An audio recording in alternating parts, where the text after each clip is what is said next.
IDFC first bank घोटाले से जुड़ी हुई बड़ी खबर रहने वाली है। सीनियर आईएएस अधिकारी पंकज अग्रवाल गिरफ्तार किए गए हैं। सीबीआई ने आईएएस पंकज अग्रवाल को कोर्ट में पेश किया।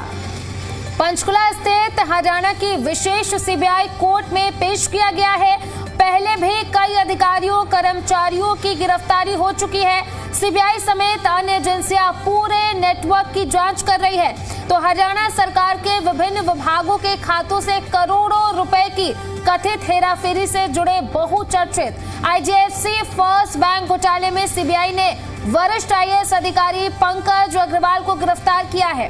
ये बड़ी जानकारी, बड़ा अपडेट आपकी टीवी स्क्रीन पर है। बताया ये जा रहा है कि जिस समय घोटाला हुआ उस समय पंकज अग्रवाल शिक्षा विभाग और कृषि विभाग में प्रथम सचिव थे और शुरुआती जांच में सरकारी धन को निजी खातों और शेल कंपनियों के जरिए स्थानांतरित किए जाने की आशंका जताई गई है। आपको ये भी बता दें कि सीबीआई से पहले भी इस घोटाले में कई बैंक अधिकारियों, सरकारी कर्मचारियों और अन्य आरोपियों को गिरफ्तार कर चुकी है। जांच के दौरान कई आईएएस अधिकारियों की भूमिका की जांच के दायरे में है और हरियाणा सरकार ने सीबीआई को पंकज अग्रवाल समेत कई वरिष्ठ अधिकारियों से पूछताछ और जांच की अनुमति दी थी।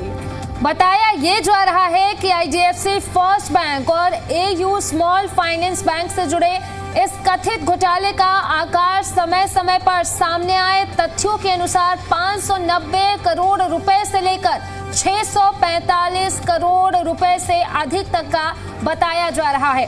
और इसी पर ज्यादा जानकारी के साथ सहयोगी विजय राणा हमारे साथ फोन लाइन पे कनेक्ट कर रहे हैं, उन्हीं का रुख कर लेते हैं। विजय, फिलहाल क्या कुछ अपडेट है, क्या कुछ जानकारी पूरे मामले में आरोपी की पेशी हुई है?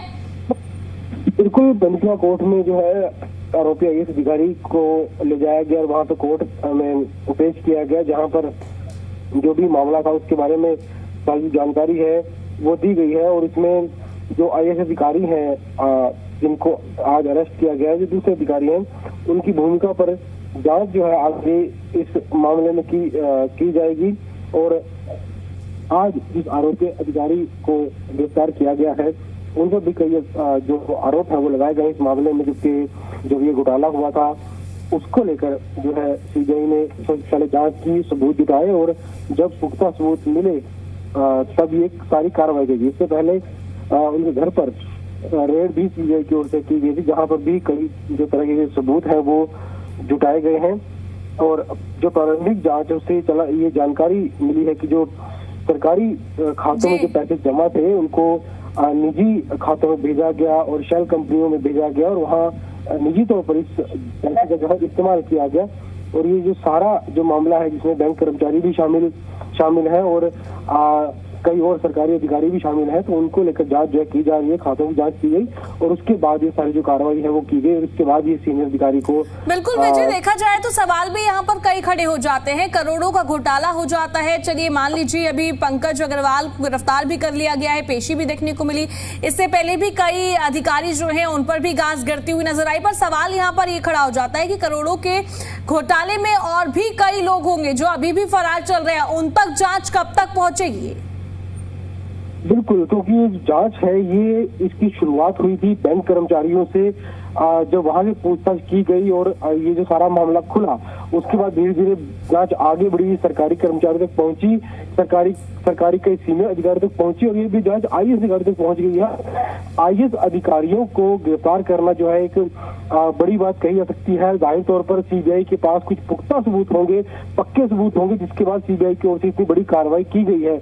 और ये भी जानकारी मिल रही है कि सरकार की ओर से भी जो परमिशन है वो दी गई थी अधिकारियों से पूछताछ करने के लिए, जिसके बाद सीबीआई ने इन अधिकारियों से पूछताछ की और पुख्ता सबूत मिले, जिसके बाद इतनी बड़ी कार्रवाई की गई। अमूमन ये सारा जो ये अंतिम एक फैसला होता है सीबीआई का कि जब वो सीनियर आईएएस अधिकारियों तक पहुंचती है और जो प्रमुख जो सबूत है, जो ठोस सबूत है वो सीबीआई को मिले, उसके बाद जो है ये दूसरी गिरफ्तारी एक आईएएस अधिकारी के तौर पर हुई। इससे पहले आरके सिंह को भी एक अन्य मामले में गिरफ्तार किया गया था और अब पंकज अग्रवाल को गिरफ्तार किया गया है, कोर्ट में पेश किया गया है और अब फिलहाल जो आगे की जांच है वो जारी है। और किस तरह सारा मामला हुआ, किस तारीख में क्या भूमिका थी, इसको लेकर सीबीआई अभी भी जांच लगातार जी कर रही विजय, है। अब सवाल ये भी खड़ा हो जाता है कि नेटवर्क ये कितना बड़ा है और जो ये चेन बनी हुई है कितनी बड़ी चेन है, कितने आला अधिकारी इसमें शामिल है, और इस पूरे नेटवर्क का पर्दाफाश करना बेहद जरूरी हो जाता है कि आने वाले समय में इस तरीके के फ्रॉड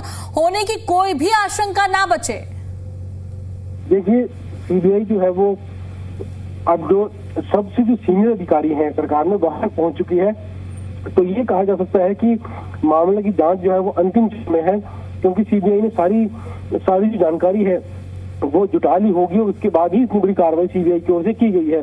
और जहां तक शुरुआत छोटे कर्मचारियों से हुई थी, लेकिन अब सीनियर अधिकारी जांच पहुंच चुकी है, तो कहा जा सकता है कि जल्द ही पूरे मामले का पर्दाफाश सीबीआई की ओर से कर दिया जाएगा कि कौन कौन अधिकारी इसमें शामिल थे, उनकी भूमिका क्या थी, किस तरह से अंजाम दिया गया, और जिन आईएएस अधिकारियों के नाम इस मामले में आ रहे हैं उन अधिकारियों की में क्या भूमिका थी, क्या वो किस तरह से मामले में शामिल थे, किस तरह सरकारी धन का दुरुपयोग किया गया।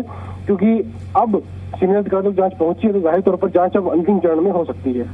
बिल्कुल विजय, लगातार जांच जारी है और इसमें लोगों की गिरफ्तारियां हो रही हैं, लेकिन इस पूरे मामले को लेकर के आईडीएफसी फर्स्ट बैंक की बात कर ले या फिर और बैंकों में जो गबन हुआ, इसको लेकर के लगातार विपक्ष जो है सरकार को घेर रहा है इन मुद्दों पर। बिल्कुल, देखिए विपक्ष की ओर से आरोप जरूर लगाए जा रहे हैं, लेकिन सरकार का साफ तौर पर कहना है कि घोटाला जरूर हुआ था, लेकिन जब घोटाला सामने आया तब सरकार की ओर से पूरा जो पैसा था सरकार का वो सारा बैंक से रिकवर कर लिया गया है। यानी सरकार का इसमें नुकसान नहीं हुआ, घोटाला जरूर हुआ है और उसके एवज में जो कार्रवाई है आरोपियों पर वो भी की जा रही है। सरकार ने सीबीआई इंक्वायरी भी शुरू करवा दी, एसीबी अपनी जांच जो है वो कर रही है, यानी आरोपियों के खिलाफ कार्रवाई जारी है। लेकिन सरकार का तर्क यही है कि सरकार को इसमें नुकसान नहीं देखना पड़ा, क्योंकि जब ये घोटाला सामने आया सरकार की ओर से पूरा जो पैसा था, जो कई 100 करोड़ का पैसा था, वो सारा जो है रिकवर सरकार की ओर से कर लिया गया बैंक की तरफ से। जी।